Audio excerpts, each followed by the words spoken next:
Por que a direita brasileira é tão medíocre e irracional? Falo, é claro, do senso comum, do eleitorado, da sociedade brasileira conservadora, em muitos momentos, mais do que conservadora, extremista, né? Porque há uma diferença entre ser conservador e ser extremista. E provinciana, preconceituosa, hipócrita, atrasada, né? Indolente e tal, infecunda, obscurantista, anacrônica e tal. E depois os governos que essas camadas elegem, né?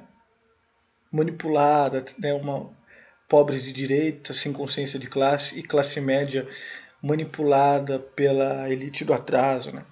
Porque vejam, quem essa gente elege, né? E quem a direita elege brasileira? A direita, assim, explícita.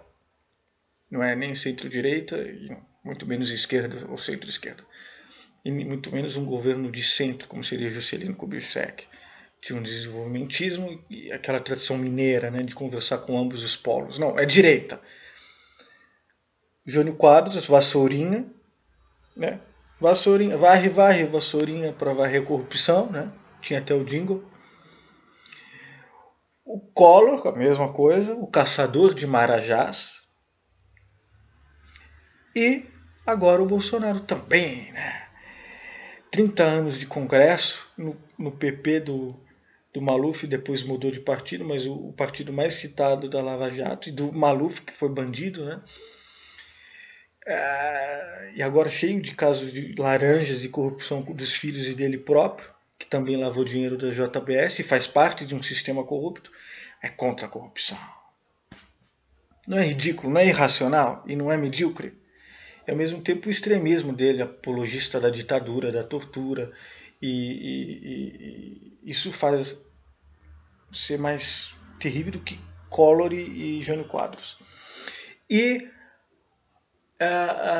falando que a ditadura foi perfeita, a ditadura que torturou, matou, caçou direitos políticos e nossa liberdade de expressão, né? Embora eu seja jovem, se eu estivesse lá, eu não estaria fazendo esse vídeo, não poderia.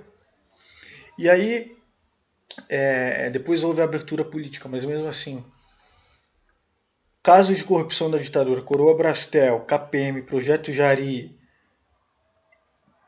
Petropaulo, sem contar todos impunes, escabrosos, sem contar outros que nós não sabemos, porque justiça, casos mais escabrosos do que possivelmente Mensalão, Petrolão, Vampiros da Saúde dos Tucanos, o Mensalão Tucano e tal. E não havia independência da Polícia Federal nem do Ministério Público, foi só a Dilma e até o Lula que possibilitaram, querendo ou não, a César o que é de César. Foram os primeiros governantes que permitiram isso, de uma forma mais aberta.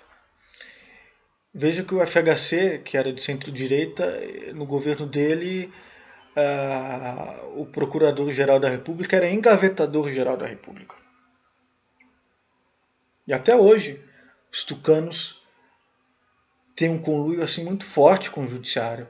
A Lava Jato não pode chegar no alto escalão do PSDB, nem do MDB. MDB até pegou o Cunha e tal, chegou no Temer um pouco, mas não pode chegar no PSDB.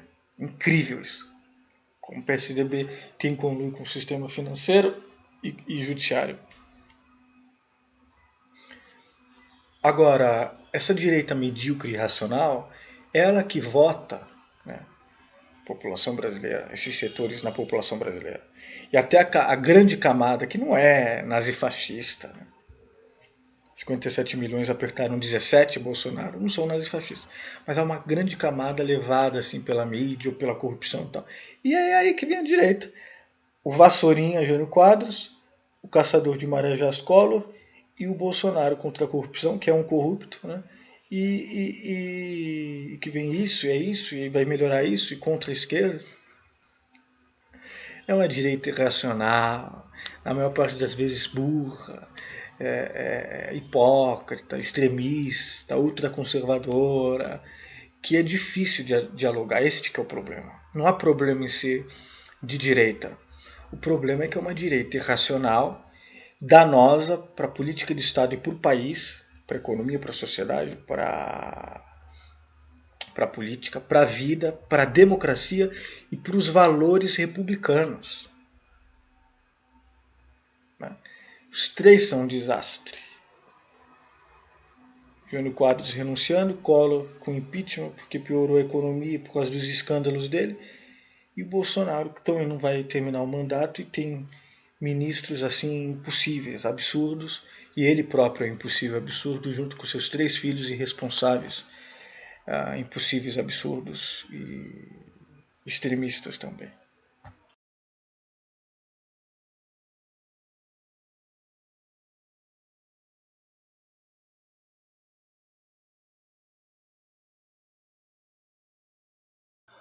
A direita brasileira vive acusando a esquerda de ser populista e perdulária. E muitas vezes até irracional. A direita brasileira deveria se perguntar por que ela só elege nomes que fogem da racionalidade e que estão sempre imbuídos de demagogia e populismo. Um populismo sem base popular, ao contrário da esquerda. Sem consistência. Essa é uma questão importante, importantíssima mesmo, para a construção de um país, né? Construção de uma política de Estado. Independentemente de se alternarem direita e esquerda nos governos, haver uma política de Estado forte, que trate das nossas urgências, né? E que centro-direita e esquerda para se concentrar numa construção de um desenvolvimento criativo, distribuição de riqueza produzida e fim da desigualdade. Para nós sairmos do terceiro mundo, porque este país merece e tem condições. E nós sabemos que nós temos essa condição.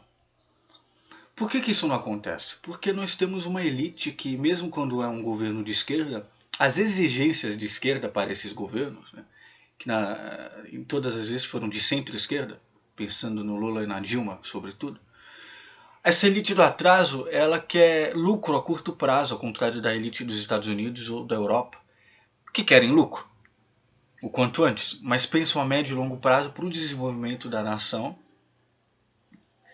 porque esse desenvolvimento vai trazer bons lucros, esse desenvolvimento coletivo vai trazer bons lucros para a própria elite. Aqui não, a nossa elite, e isso é o G.C. Souza que diz, né? Na elite do atraso da escravidão à Lava Jato. E o Chomsky diz, a elite brasileira, ao contrário da asiática, por exemplo, que é controlada pelo Estado, a brasileira é descontrolada. Ela é uma elite que exporta capital e importa produtos de luxo. E o Florestan Fernandes, nos anos 70, em alguns livros dele, ele diz que a nossa burguesia não compete lá fora, que é apenas monopólios internos e não compete. Como deveria produtos que não é apenas aquele que a gente comercializa. Proteína animal, soja, minério, etc.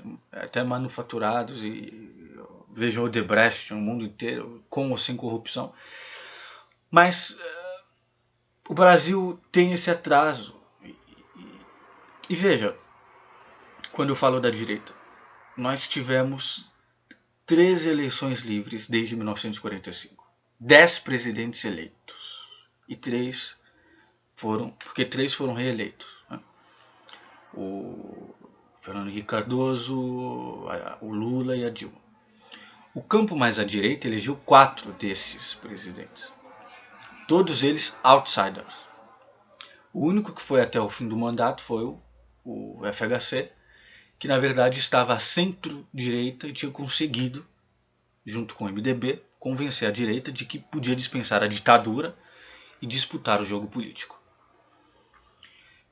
O FHC ele seria um liberal nos princípios, né, nos direitos civis dos indivíduos, ele é um democrata por excelência, de centro-direita, né, que fez 8 anos, teve o Plano Real trazido pelo Itamar, que controlou bastante, ajeitou bastante as contas públicas, mas ele colocou, na verdade, o mercado acima do povo e tal. Essa é a verdade. Então ele seria mais centro-direita. É uma difamação falar que o FHC é social-democrata. Bom, e aí vem os conceitos que eu tenho feito vídeos. O que é social-democracia? O que é socialismo? O que é neoliberalismo? Corram atrás, porque para não cometerem impropérios, né, de chamarem o FHC de social-democrata. Bom, os outros três, Jânio Quadros, no começo dos anos 60, que renunciou em menos de um ano de governo, e essa irresponsabilidade, o doido do Jânio Quadros, de certa forma teve uma parcela, anos depois, para uma parcela de culpa, de responsabilidade, anos depois, para vir o golpe de 64. Mas enfim, Jânio Quadros, né, Fernando Collor e agora o Bolsonaro. Outsiders, bem mais outsiders do que o Fernando Henrique, porque o PSDB ao lado do PT, o PT com bases populares sólidas, o PSDB mais corporativista, mais neoliberal, mais à direita, mas ainda assim democrático, foram as duas grandes forças que derrubaram contra a ditadura. As duas grandes forças que surgiram, os adversários clássicos. Né? O Bolsonaro subverteu isso nessas eleições, o Alckmin ficou lá embaixo, menos que o Daciolo, né? E o Bolsonaro fez a vez do PSDB. Para vocês verem o nível atípico que foram essas eleições. Mas enfim, o PSDB até então democrático, mas desde o golpismo de 2016, onde o PSDB traidor com o Aécio aderiu ao golpismo e ao Temer, e as pautas e desformas trabalhistas, etc., e agora previdenciárias de novo com o Bolsonaro, o PSDB está tirando a sua máscara liberal e democrática. O liberalismo, é aí que o liberalismo está sempre com fascismo. Bom, figuras exóticas, né? O Jânio Collor e o Bolsonaro. Somente se elegermos por estarmos em crise, por terem um discurso fortemente populista, por estourarem a política tradicional. Essa é a característica deles e de todos esses deputados extremistas bolsonaristas, do PSL, etc., do MB lixo. Nunca a direita emplacou um quadro seu, orgânico, na presidência da República, em eleições democráticas. Só os não orgânicos. E isso cria toda uma fragilidade. Os 13 que eu acabei de citar, né, são ou foram voluntariosos. No limite do arbitrário. O Jânio Quadros, nas suas loucuras, né, ele queria interferir nas roupas de desfile das Miss. Não sei se era nesse contexto, se era já depois, lá na prefeitura de São Paulo, ele querendo proibir o skate. A Erundina depois teve que voltar, tem até uma foto da Erundina tentando andar de skate. Proibir skate na cidade de São Paulo, que talvez seja a cidade do país com uma subcultura mais forte skatista. Sabe, umas coisas assim. E querendo interferir na roupa das praias, íntimo. É um conservadorismo, provincianismo brasileiro, típico, de direita. Mas ele não era um extremista, ele era um direitista conservador. E doido, maluco, irresponsável, incompetente. O Collor tinha mais essa coisa extremista, mas foi neoliberal, foi um governo neoliberal que confiscou poupança e tal. Discursou na posse que agora era vencer ou vencer, era intransigente, era arrogante, como só os Fernandos conseguem ser, e dando um golpe fatal de judô na inflação. E tem vídeos dele falando, não, agora é contra esses vermelhos e tal. Eu tenho colegas meus, aquele que, Wilson Gomes, né, que escreve na revista CUT, dizendo, a minha rua eles pintaram de verde e amarelo, falaram, acabou a farra, acabou a algazarra, acabou a baderna, a bagunça, que nem agora com o Bolsonaro. E o Bolsonaro, que já ameaçou adversários, a esquerda, de novo os vermelhos, que vem com esse armamentismo, militarismo. e de novo com o neoliberalismo, junto com Paulo Guedes, que é a nova Zélia Cardoso, que era ministra do Collor. Então são esses três exóticos que a direita conseguiu emplacar. O FHC foi muito mais moderado, lógico. É difícil negociar e dialogar com esses quadros, né? E eles não se completam. Jânio Quadros renunciou, o Collor, por causa da economia que piorou muito e por causa dos escândalos de corrupção dele e vários outros, caiu, teve o impeachment. O Bolsonaro não vai completar o mandato. Isso é explícito, seja por um problema de saúde ou pelas corrupções que já estão vindo à tona dos seus ministros e dos próprios filhos dele próprio, ou também, enfim, pela economia do Paulo Guedes, que não vai pagar os trilhões que precisa e vai fazer uma política de terra arrasada. Mas de qualquer forma é difícil negociar com essas figuras. E aí que vem o que eu estava falando, a nação, a política de Estado. Porque um governo, essa é real, né? Eu estava vendo o Renato Janine Ribeiro falando, ex-ministro da Educação do governo Dilma. Ele falava, um governo, na experiência dele, ele viu que um governo precisa estar bem, com cerca de 100 a 200 personagens importantes. Ainda mais num país complexo como o nosso, mesmo com uma elite oligárquica, concentradora de renda e de riqueza, e hegemônica, desde a escravidão, etc. Mas desde os dirigentes do Congresso, que já são muitas vezes diversos, né? Não são necessariamente autoritários, e de suas principais comissões, que também são diversas, com vários partidos eleitos, etc. Os dos tribunais superiores, os das agências reguladoras, os donos do PIB, a grande mídia que também no Brasil, a nossa elite e a grande mídia não fecharam o nariz, não tamparam o nariz para eleger o Jânio Quadros, para permitir a eleição do Jânio Quadros, apoiar o Jânio Quadros, apoiar o Collor, apoiar agora o Bolsonaro. Mas ao mesmo tempo é a mesma elite, a mesma grande mídia que acaba com os três. E que prendeu o Lula e que também tirou a Dilma. Entende? Que quer lucrar, né? Tampa o nariz porque quer lucrar. Ela não quer perder nada. Quer mais ainda que esses extremistas sustentem as suas hegemonias e tiram eles como carta fora do baralho quando é viável. E os sindicatos também, que esses o Bolsonaro talvez não queira e que até, às vezes até destruir ou criminalizar, né? Não é uma coisa assim terrível, né? Falar com os donos do mercado, as classes trabalhadoras, os setores populares, os setores não populares. O entendimento com todos esses protagonistas é tão importante quanto o tal presidencialismo de coalizão, que na verdade se refere apenas às duas casas do Congresso, a Câmara dos Deputados e o Senado. Ameaçando uns e cedendo mansamente a outros, sobretudo mais do que se alinhando, falam que ele está alinhado ao Trump. Não. É uma subserviência ao governo do Trump, republicano, conservador, neoliberal, e que não quer o nosso desenvolvimento. Não se governa o país. Não se governa. Vejam só, nunca a direita ganhou uma eleição democrática no Brasil com um quadro orgânico, como eu disse. Um quadro orgânico seu. Logicamente, não estou considerando os quadros da ditadura militar, onde não havia democracia, havia uma democracia de fachada. Mas a UDN, estou falando desse período que eu falei desde 45, eleições livres e tal. A UDN e seus sucedâneos só venceram eleições chamando outsiders, como eu disse. 3 dos quais, justamente os exóticos. De novo, Jânio, Collor, Bolsonaro.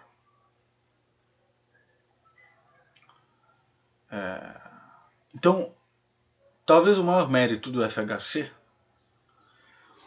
mesmo com seu governo também de austeridade, privatizações e às vezes até privatizações de fachada privatizando de uma maneira estatal, foi o de civilizar essa família política, puxá-la para o centro, convencê-la de que podia respeitar a democracia.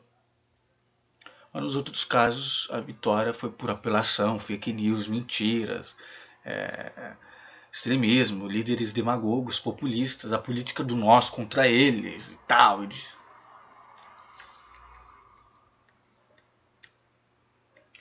Mas nenhum dos eleitos demagogos, nem o moderado FHC, foi um quadro orgânico, criado e educado dentro da direita. Essa é a deficiência congênita da nossa direita. Então nós temos agora uma extrema-direita, que é a do Bolsonaro, que junta várias alas, vê esse neoliberalismo de política de terra arrasada e com uma desforma cruel da Previdência do Paulo Guedes, que acha que vendendo tudo vai conseguir o necessário para pagar, como já disse, não, porque ele vai ter, consultando ex-ministros da Fazenda, mesmo Ciro Gomes ou economistas, a gente vê que ele vai conseguir no máximo alguns bilhões. Não vão ser os trilhões que ele vai conseguir. Vai ter talvez um curto crescimento econômico, é o prognóstico, mas não vai fechar a conta e o Brasil vai ficar com serviços públicos minguando. Né? Este país que está em desenvolvimento, que precisa de serviços públicos básicos de educação e saúde, vão minguar. E se ele fizer ainda coisa pior em relação ao mercado, o dólar pode subir a 5. Aí é uma coisa drástica. Não sei se vai chegar no nível da Argentina, que entrou no FMI com a recessão, etc. Quebrado total. Mas vai ser uma coisa difícil. E no nível social, uma miséria, que já está desde o golpe do Temer, com o PSDB. Que não ajustou a inflação coisa nenhuma, como dizem. Não é mérito deles, é mérito da massa na informalidade brasileira, consumindo, produzindo, sem garantia, desde a desforma trabalhista, levando o país em crise nas costas. É por causa dessa massa, não é por causa do seu Temer e PSDB.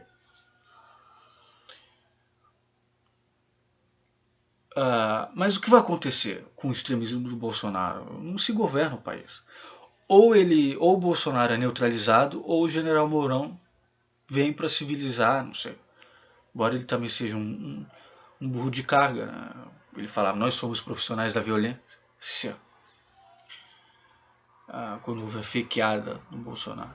Então, o exército é profissional da defesa, como disse o Ciro Gomes. E o Haddad dizendo que o general Mourão já está no aquecimento. Né? Nunca um vice esteve tanto no aquecimento quanto ele. Mas então há essas alas do Bolsonaro, esse ultraneoliberalismo do Paulo Guedes, o militarismo. Nunca tivemos tantos militares num governo, e nem na ditadura militar, onde havia sempre civis do MDB e militares do Arena, que era o partido da ditadura militar. Só no tempo do Geisel, não, do Médici, foi o período mais sombrio, foi justamente onde eles conseguiram acabar com a luta armada, mas a restrição de direitos individuais, de liberdade de expressão, foi completamente sugada. Já tinha o AI-5 de 68, que caçou direitos políticos e liberdade de imprensa e qualquer liberdade pessoal. E era um governo na surdina, por isso a democracia de fachada, onde as pessoas votavam para prefeito e governador, se eu não me engano, né? Não sei se para governador, prefeito pelo menos. Mas eleições indiretas na presidência, só militares, e havia essas caças,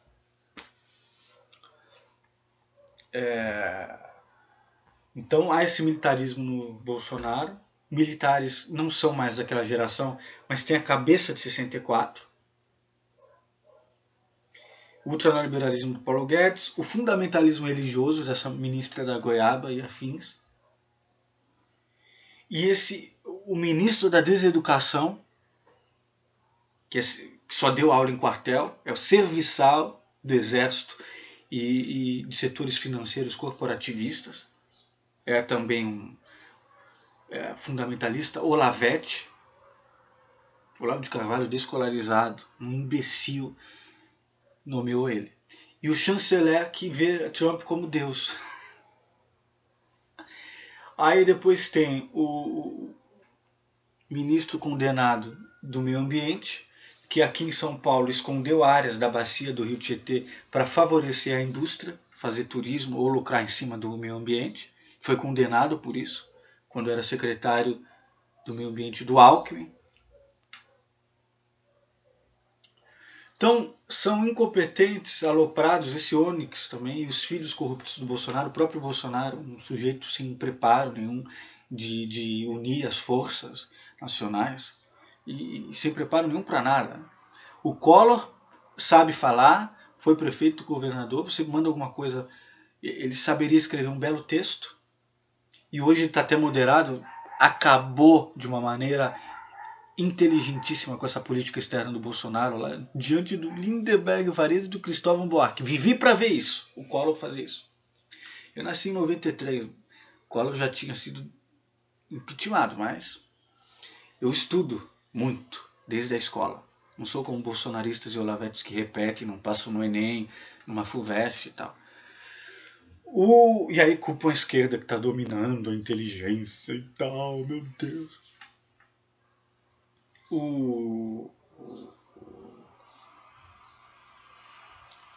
Então, são aloprados, incompetentes, que eu acho que é proposital para quebrar, emperrar a máquina pública, quebrar o Brasil e virem o FMI, o Banco Mundial, o Federal Reserve nos salvar. Parece que é isso. Quer dizer, a direita brasileira é isso. É isso. É ela que faz o Brasil ser medíocre intelectualmente, economicamente, socialmente. É um país que tem tudo para dar certo. Não vai. Você acha que a elite vai vestir camisas do Bolsonaro na Europa? Nos shoppings e tal? Um paspalho desse? Como eu falei do Collor, que o Collor tem até uma inteligência, o Jânio Quadros tinha uns maneirismos, né? Ele falava a café, não o café ou a café, não no feminino, há de haver a café aí, filo por quilo, acho que era ele que falava essas doideiras, sabe? Mas ele tinha também alguma inteligência, não chegava no nível extremo do Bolsonaro, mas era um sujeito exótico e trágico, trágico não, cômico, trágico-cômico, trágico para nós, para o país, para o Estado brasileiro, assim como o Collor. Mas Bolsonaro é ainda 1000 vezes pior do que todos esses. E tanto o Jânio Quadros, o vice do Jânio Quadros era o João Goulart, que depois veio por si mesmo eleito. E o Collor tinha como vice o Itamar, que também era moderado, um sujeito moderado. E, e os ministros deles tinham aqui e ali alguém bom, alguém interessante, ou mais moderado. Então, o Bolsonaro é um anacronismo, é um ultraliberalismo, é um fundamentalismo, é um paspalho. Mas enfim, esses três quadros são da direita brasileira. Ela não conseguiu ainda emplacar um nome legal. Não.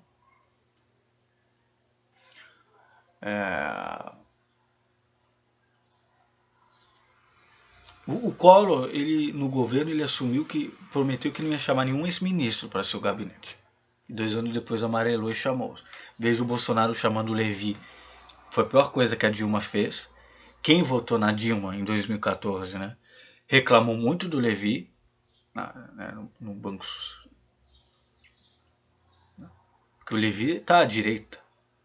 Ele é um neoliberal. Ele pensa economicamente, não uma economia solidária ou criativa. Ele pensa numa economia das grandes oligarquias financeiras. Mas aí o Collor já era tarde para salvar o governo do Collor. E aí que caiu por causa dos escândalos, porque a economia piorou. A má economia que estava já no Sarney antes com a ditadura piorou com o Collor. Aí veio o Itamar, que melhora um pouquinho, a FHC melhora a economia. Mas aí que vem um governo de esquerda mesmo, de centro-esquerda, que é o Lula. Que, no entanto, favoreceu oligopólios e banqueiros. Né? Tem isso também. Pois bem, apesar das semelhanças com Collor e seu lado autoritário, centralizador, não orgânico, o Collor era até mais moderno, até mais civilizado do que o Bolsonaro. tinha seu lado Persifal, e quem disse isso foi até o Sérgio Rouanet, que foi seu ministro da Cultura. Teria também um outro lado puxando para as trevas, né? A bruxaria, a macumba. Mas não era assim. Conservador que fosse, a referência do Collor era o José Guilherme Melchior. Nada disso tem equivalente com o Bolsonaro.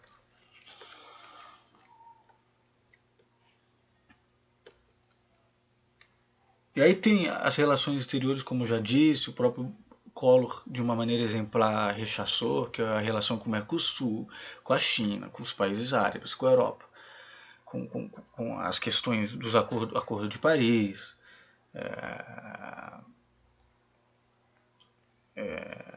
acordos climáticos, Organização Nacional Mundial, a ONU, Organização das Nações Unidas.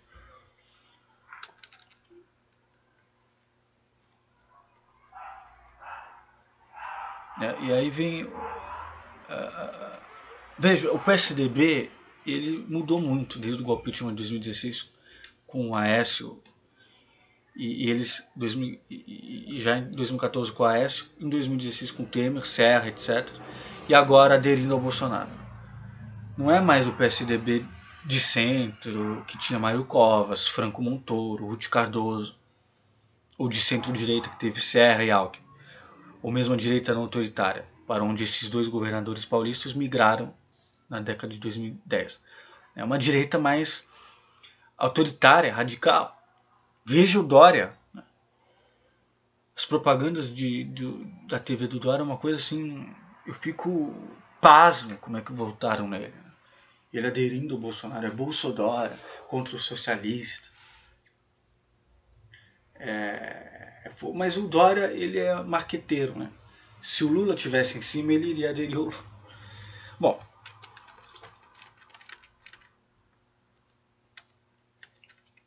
a eventual queda dessa direita autoritária depende de um único ponto: a economia fracassar.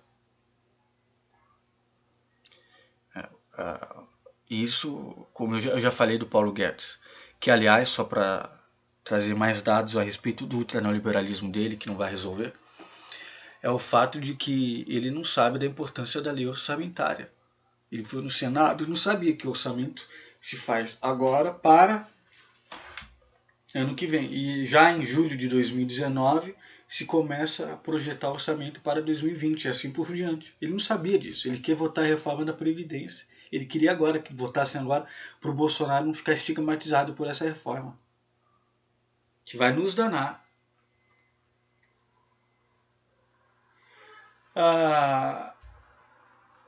E tem outra coisa. Então, tudo isso, ele não tem nenhuma experiência na administração pública nem na alta burocracia federal. Isso lembra a Zélia Cardoso do Collor, com o confisco das poupanças, com o neoliberalismo e uma ultra-austeridade econômica.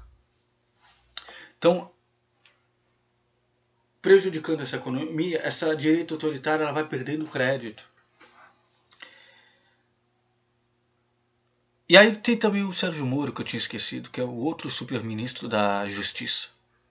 Só que Sérgio Moro já se mostrou um oportunista, ele é de direita, ele quer saber da corrupção, é um samba de nota só da corrupção do PT, nada mais. A manchete do The New York Times foi exemplar, né? Bolsonaro nomeou como ministro juiz que prendeu seu maior adversário, que estava com 60% de intenção de voto mesmo da cadeia. E o Sérgio Moro, que é apenas o Supremo Tribunal Federal, né? E ele cometeu vários abusos de poder, com certeza vai querer abusar, não só vazar para a grande mídia em momentos estratégicos eleitorais, escutas telefônicas ilegais de presidente, condução coercitiva, delações premiadas que de novo vem com sensacionalismo, né? A Lava Jato não investiga o sistema judiciário, que é tão podre quanto o sistema político, e não investiga o sistema mais podre de todos, o podre dos podres, que é o sistema financeiro, do grande mercado, Banco Central e investidores estrangeiros, etc.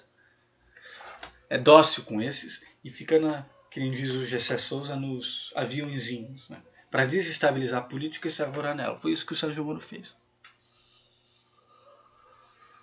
Numa ação que lembra mesmo assim nazismo e fascismo italiano e nazismo alemão. Goebbels, os ministros do Hitler, né? Lembra muito.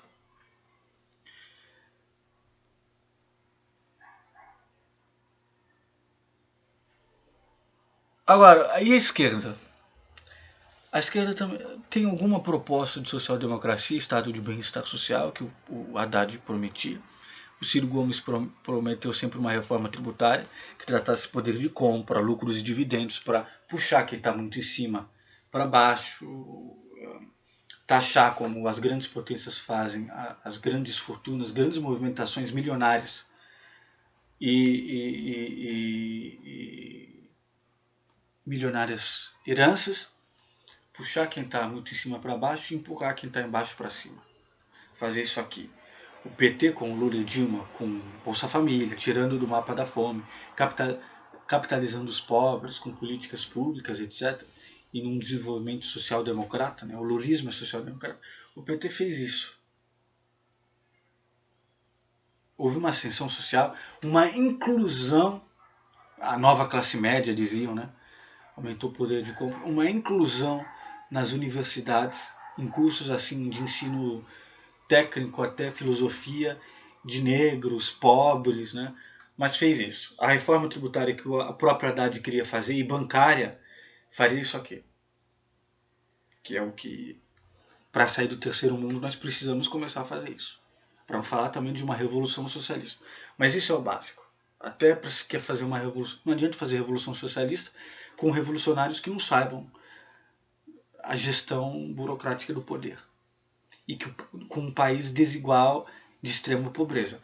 É preciso antes uma social-democracia, eu penso, antes de uma revolução socialista.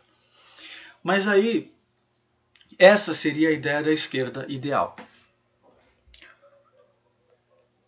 Agora, o PT ele fica marcando no Lula, mas o mundo mudou. Não estamos mais... O Brasil não vive mais o boom das commodities, como foi no governo Lula. E o Haddad falava, o Brasil feliz de novo e tal. Infelizmente, o país e o mundo mudaram. Não estamos mais nesse boom das commodities. Ou seja, demanda novas políticas. De esquerda, lógico. Agora, com a economia quebrada, o rumo foi para a direita. Ok. Nós temos o Congresso, o Senado, os setores progressistas, PSB, a rede vai estar junto, PCdoB e PDT já se uniram, o PT que tem maioria na Câmara também vai estar junto com eles inevitavelmente.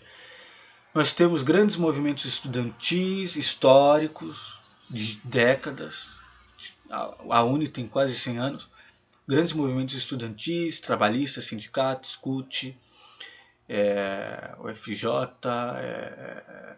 todo o nosso centro universitário, das nossas grandes universidades públicas, movimentos estudantis, movimentos sociais, MST, MTST, mulheres e homens politizados, cidadãos, né? LGBTs, feministas, mas homens e mulheres acima de tudo. Progressistas e esses setores institucionais na Câmara de Deputados e no Senado para poder barrar isso, este rumo à direita. E se não for, como eu disse, o FMI, o Banco Mundial Federal Reserve, tentar nos salvar. O que vai vir aí? Ou é uma ditadura que vai vir? Embora seja difícil, porque o mundo mudou, não é impossível.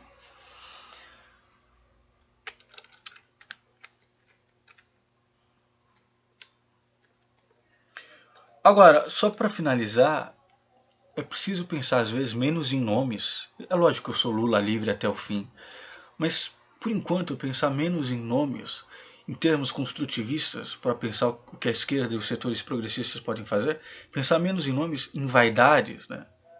Haddad, Ciro Gomes, e pensar mais em projetos. O que fazer na economia?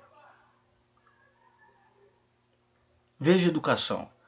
É o setor que mais expert bem formados e bem intencionados nós temos, superando com frequência as divisões partidárias. A educação, meu Deus do céu, estão sempre falando melhorar a saúde e a educação. Mas a educação, e quando eu digo educação, não é apenas infraestrutura das escolas, que precisam ser melhoradas, escolas públicas. Não é apenas o sistema curricular pedagógico. Essa desforma do ensino médio do Temer, ela é terrível. É preciso ter filosofia, sociologia, áreas humanas, áreas físicas, áreas exatas. Não só português e matemática, que é criar o que? Bobo? Que é desmantelar o pensamento crítico para deixar isso para o setor privado, que também é muito burro. Vejam as passeatas pró-Bolsonaro e contra Dilma. Era a classe média que paga escolas, objetivos, sei lá o que, para os seus filhos. E são sujeitos que com o microfone não sabem falar nada de política. Então, até na economia, a educação pode ser a chave para retomar a justiça social com desenvolvimento econômico. Porque são esses dois conceitos e planejamentos de Estado. Eu volto só para finalizar o meu começo. Uma política de Estado, independentemente de centro e de direita e esquerda, é pensar desenvolvimento econômico e justiça social. A direita só pensa em desenvolvimento econômico. A extrema-direita pensa em pautas de costume e armamentismo, de Estado policialesco, que são uma tragédia. A esquerda pensa em justiça social. E muitas vezes sucumbe ao desenvolvimento econômico. Ou consegue equilibrar as duas coisas. É incrível isso. Que a direita não pense numa justiça social. O PSDB, quando ele faz o Bom Prato, quando ele investe em obras de transporte público, e é por isso que às vezes chamam ele de social-democrata, mas não há justiça social nisso. De fato, nessas coisas. Justiça social é você mudar o status do país e das classes mais baixas. Então, é preciso pensar desenvolvimento econômico e justiça social. Vamos unir as pautas justas do desenvolvimento econômico, do equilíbrio ambiental, da igualdade de oportunidades. E o ambiente é coisa séria, o que o Bolsonaro e o antiministro dele fazem.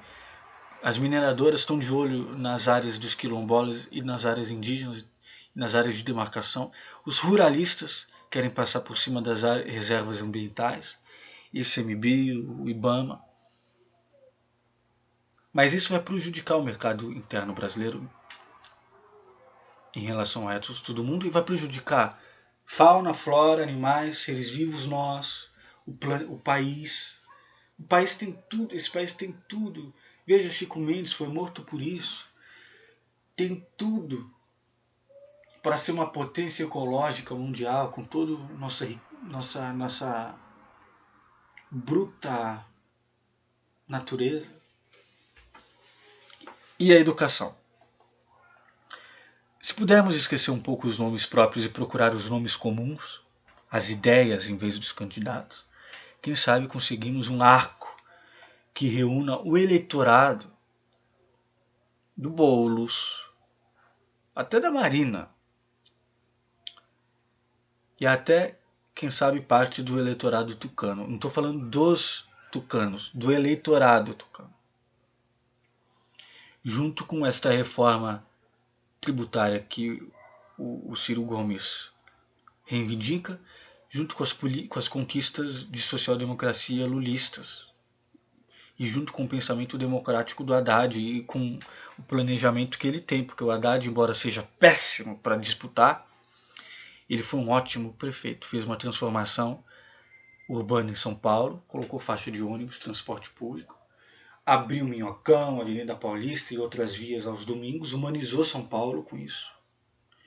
Pode parecer pouco, mas Champs-Élysées, a prefeita de Paris, é amiga do Haddad por isso, ex-prefeita, não sei. Ela abriu Champs-Élysées inspirada na Paulista, que abre os domingos. Isso humaniza uma cidade. E não foi eleito por causa do antipetismo da época, o Golpitman estava ali também, o Dória foi eleito e abandonou, péssimo, mas brancos e nulos e abstenções ganharam mais do que o Dória, viu?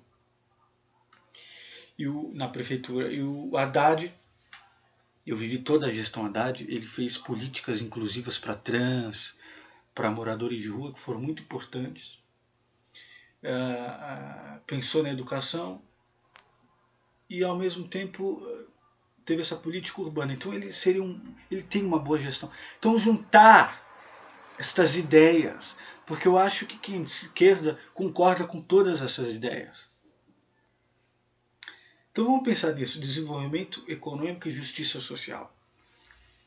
E ao mesmo tempo,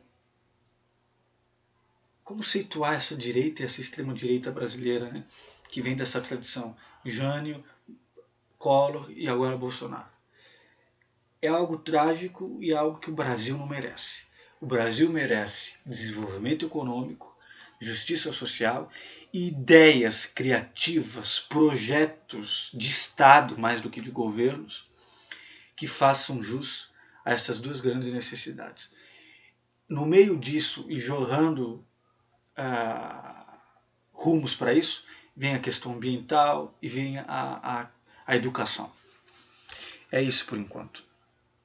Mas estamos sempre na luta e na resistência contra essa direita e extrema-direita, na qual não dá para dialogar, e por isso ela acaba com a gente, mas o Brasil merece sair do terceiro mundo.